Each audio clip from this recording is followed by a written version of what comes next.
Mariano. Very late, joined the croc thing. I only had a fruit bowl, but Fruit bowl for $75. fruit bowl, but it's gonna be worth it. All right, you have to pick it though. Ethan, the magic's on you, buddy. Fuck! Damn it.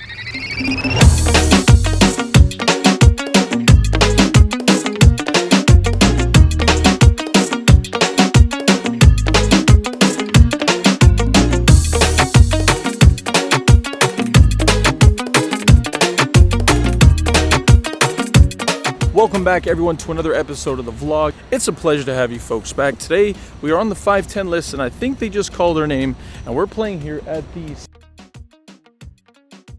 So we're in Florida still. The last couple episodes that you guys have seen have been from here in Florida. We're gonna hop into the session, let you guys know how it goes. Not a lot of craziness going on today, just hopefully running good and making some money. Let's get in there and see if we can make some money. Looking to piggyback off of what was a pretty good session the last time around, we're looking to mix things up as we find ourselves in a 5, 10, and sometimes mandatory $25 straddle. Yeah, it's kind of weird to say sometimes mandatory, but I guess you'll see it as the session goes along. Under the gun decides to raise here to $40. I look down at 10-9 of clubs. Really love this hand in position. Would have preferred a 3-bet if I'm being honest, but we're playing 5-handed. And I decide to go with the more passive route by just making the call. The small blind makes the call as well. The big blind folds, and we're going off 3 ways to a flop that comes Jack, 10, 6, 2 hearts, and a club. The action surprisingly checks over to me on the button. I can go back and forth on checking or betting and specifically deciding what sizing to bet. After I decide to think it over for a little bit, I decide $75 is the proper number to bet. I'm looking to target hands that have a little bit of equity against me that I want to charge. So looking to specifically target hands like ace queen, ace king, ace 10, and moreover hands that contain 2 hearts like flush draws. The small blind goes deep into the tank before eventually throwing whatever he is, his hand, away, and so does our opponent from under the gun. Luckily for us, no big craziness in this first hand, and hopefully the rest of the session stays like this. In this next hand, we find ourselves in the most disgusting spot in poker, and that is looking down at pocket jacks from the worst position in poker, and that is the small blind. And what makes this even worse than all of that already mentioned is the Mississippi straddle is on, which means I am first to act, and the button has a $25 straddle on. Like I said, we looked down at pocket jacks, and unfortunately it is a pair, and it's a decent hand, at least pre-flop it is. So I'm gonna go ahead and raise to $110. The person in the big blind and the button decide to make the call, and we are going off 3 ways to a flop that comes unbelievable for them, because it comes ace, king, deuce with 2 hearts. Pretty bottom of the barrel, you know, board texture for us here. Not only do we not have a heart, but we're out of position against 2 players. These are definitely the recreationals of the game, but it's even more disappointing when we decide to see bet $80. I appreciate the down bet. I don't mind betting my range on this board texture. I would hate to not see bet and, you know, let a hand that's weaker than mine take over the c betting. But in reality, this is a really, you know, difficult spot, I think, to throw a c bet out against 2 other opponents. I don't hate it, I don't love it, and I'm kind of stuck in the middle, especially when the big blind and the button both decide to make a call against my c-bet. The turn comes over, a 4 of hearts. I mean, at this point, this hand can't get any worse. The front door flush completes, and the more sad part is I decide to check and give up the hand. The person in the big blind decides to lead out here for $100. The button decides to make the call, and there is no reason for us to stay in this hand, so I decide to fold it. But I can't leave you guys without the ending of the hand, so I'll break it down a little bit. The river comes a king. It changes quite a bit now to the board texture, putting a paired board out there. And once again, the big blind decides to lead out for $250 this time. The button pretty quickly decides to make the fold, and unfortunately, I'll never know what either of these opponents had. It's pretty easy to say that we were beating this one though. Here we find ourselves in the button. We look down at a pretty looking hand. Queen 10 offsuit, pretty much any Broadway hand from the button is going to be an instant raise for me. So I go ahead and raise it up to $35. Only the big blind decides to make the call, and we're off to a flop that comes 6-5 deuce with 2 clubs. When it checks it over to me, queen high can definitely be good here sometimes, and I don't mind c-betting for an equity denial purposes, but in reality, I think just checking back is totally fine. So I go ahead and do that by checking back, specifically because I do have a queen of clubs. I think it allows me to make this check back a little more comfortable. When the turn comes a 5 of hearts, it pairs the second card, and I'm pretty much expecting the opponent to be leading this turn card almost like 100% of the time.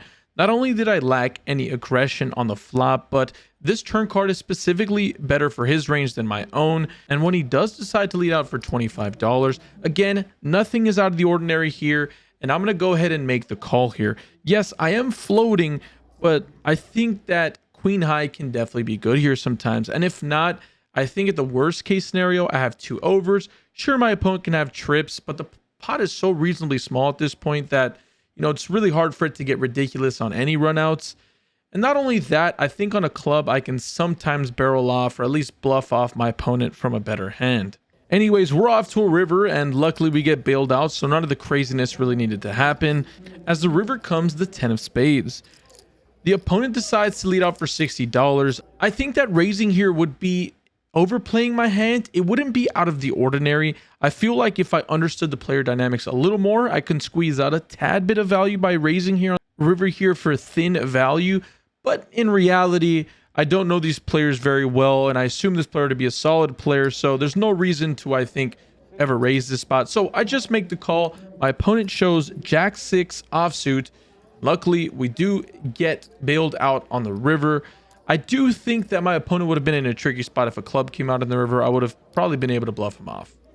Moving right along, we look down at queen 10 of hearts here from the cutoff. So improving our last hand by making it the suited variety. Man, there's something about the hearts that just make it even more pretty. We decide to raise here to $40. The button, who is one of the recreational players, decides to make the call. And we're off to a flop that comes ace, king, king, rainbow. There is 1 heart out there, so we're 3/5 of the way to a straight flush. And that's pretty good, right? We decide to c-bet for $40. Don't need to go very large here. This board texture is fairly dry in reality, considering it is a rainbow flop. After a little bit of thinking, to our surprise, the opponent decides to raise to $80. So an absolute min click. That's as min click as it gets. I can't fold my hand, I don't think, at this point. I think if I can spike a jack, things get really good for me. So I decide to make the call, and we're off to a turn. The turn is interesting because it improves us by a little bit, giving us a pair, the 10 of clubs. I check it over to him, and he decides to bet $100, and that's more than enough to get me out of this hand. Keep a mental note against this specific player because we're going to get tangled in quite a few pots with this gentleman. And speaking of the devil, this very next hand involves that recreational player from the last hand. The straddle is on in this hand, and they straddle from the button here in this casino for some reason. Folds over to me in the big blind. We're still playing 5-handed. I decide to make it $110 to go with the infamous pocket jacks. The cutoff player decides to make the call, and it folds all the way around, so we're going heads up to a flop, hoping for a magical one at that. And finally, jacks come through for us as the flop comes king jack 10 rainbow. Super wet board texture, specifically against this recreational's cutoff calling range. I decide to c-bet for $225. Definitely want to size up a tad bit here considering how dynamic this board texture is. My opponent pretty quickly decides to make the call. The turn comes one of the worst cards in the deck, as it does come the ace of diamonds. The one thing I will note is that this ace of diamonds does bring a backdoor flush draw on board, as well as obviously the 4-liner to the straight. I feel like in these spots, people get really worried and scared, and they just go into check call mode, which is very, it's fine. That's a very normal way to play this hand. But I think that going for thin value against what I perceive to be like a 2-pair ace of some sort, like ace 10 or king 10 maybe, or a hand like a pair and a flush draw, are definitely going to be making the call on the turn. It's not exclusively to a queen. And I feel like if I bet, the queen's always going to be raising here, so I don't mind just betting and understanding that when I bet and if I get raised, I'm almost always going to have to make the fold. Luckily for us, my opponent just decides to make the call, and we're off to a river card. The river card comes an absolute break as it comes a 3. The action starts with me, and I think that I've got as much value as I can from this hand from weaker holdings. It'd be hard for me to get another street of value against a hand as weak as just 2 pair, so I decide to make the check. and my opponent pretty quickly decides to make the check back. I expose my hand, and the opponent shows ace jack. So he had a 2 pairs, something that we were specifically targeting. Not specifically ace jack because, you know, there was only one of those left, but really happy with the outcome of that hand. Speaking of rampage poker, we looked down at his WSOP bracelet winning hand, pocket fours, after the initial raiser from the undergun position decides to raise to $40. We're here on the button and we decide to make the call, considering we are in position and we're off to a flop. The flop comes 10-10-7 with 2 hearts. The villain decides to c-bet here for $55 and we make the call. The turn card comes a 5 and the initial raiser decides to double barrel to $140. This is where the hand gets a little tricky for me. Sure, I can still be ahead, but I can just as often be behind. A double barrel from aces and kings seem pretty mandatory here, and he's definitely capable of having a hand as strong as a 10 here. The hands that we can credibly give him for bluffs are going to be pretty much every single flush draw that contains an ace or a king, and I think my opponent has a reasonable amount of semi-bluffs in his range to make this call a profitable one. We're off to a river, hoping to improve maybe, or at least not have to face another barrel.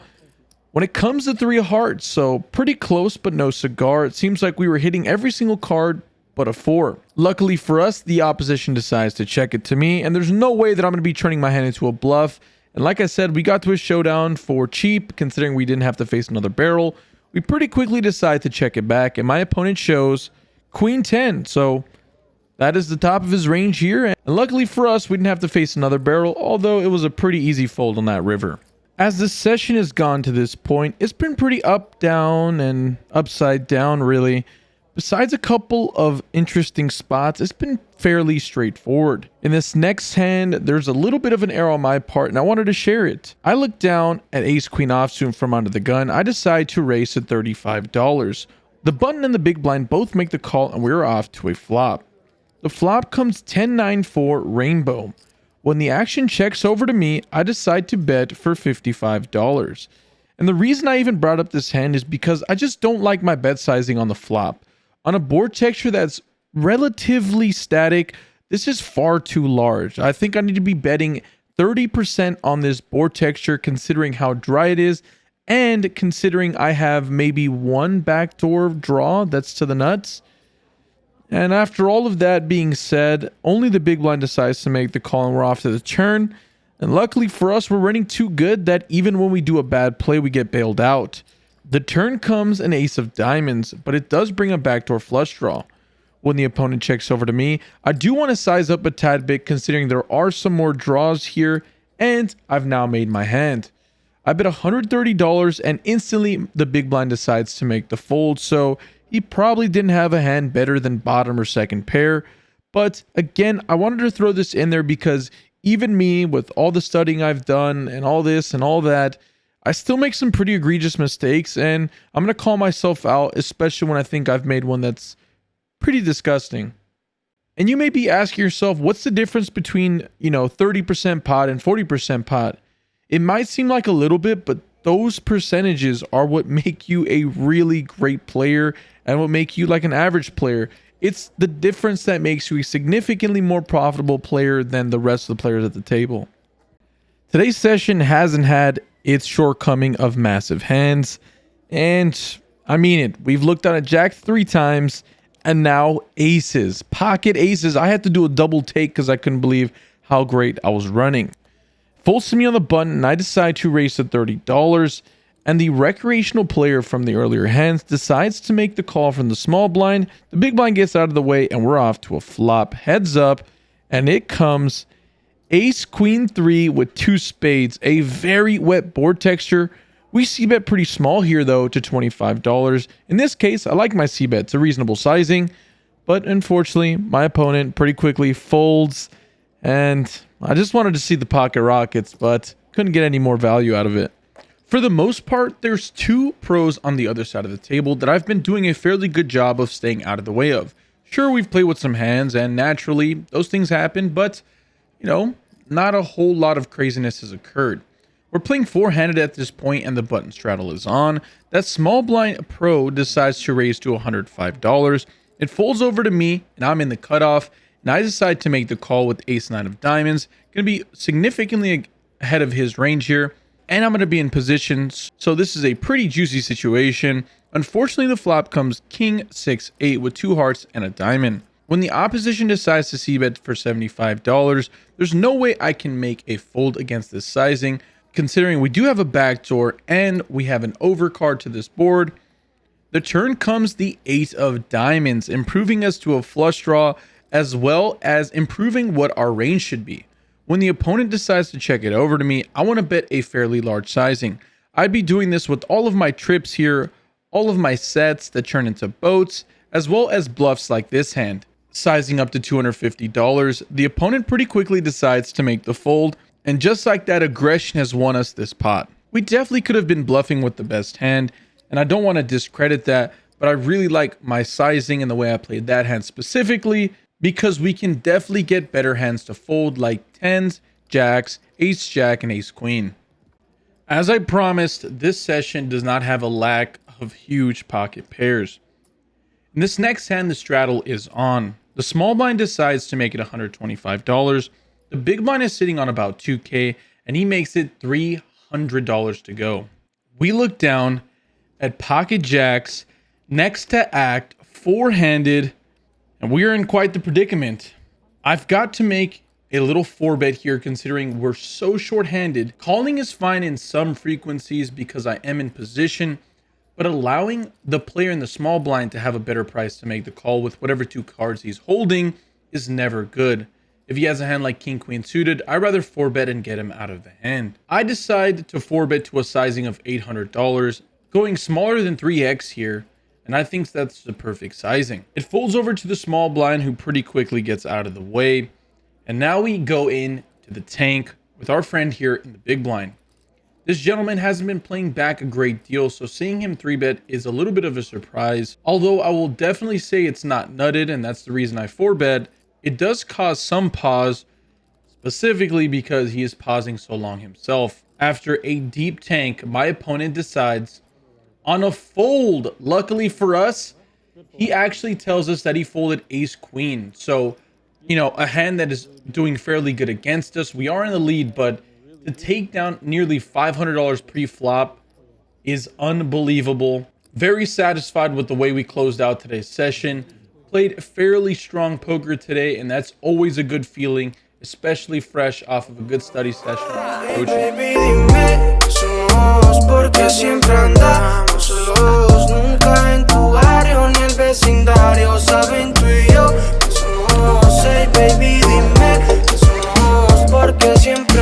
Here having a quick dinner with our boy Harry B. If you guys don't check him out already, make sure to subscribe.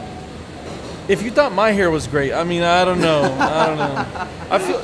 Do we get the most hate for hair on YouTube, by the way? The hate for, dude. Vlog Yeah, hate? It's polar. It's polarized. It's very polarized. People like it or hate it. It's extremely it's like an overbet on the river. That's what it is. Well, I'm gonna enjoy some food with him, and we'll see you guys in a bit.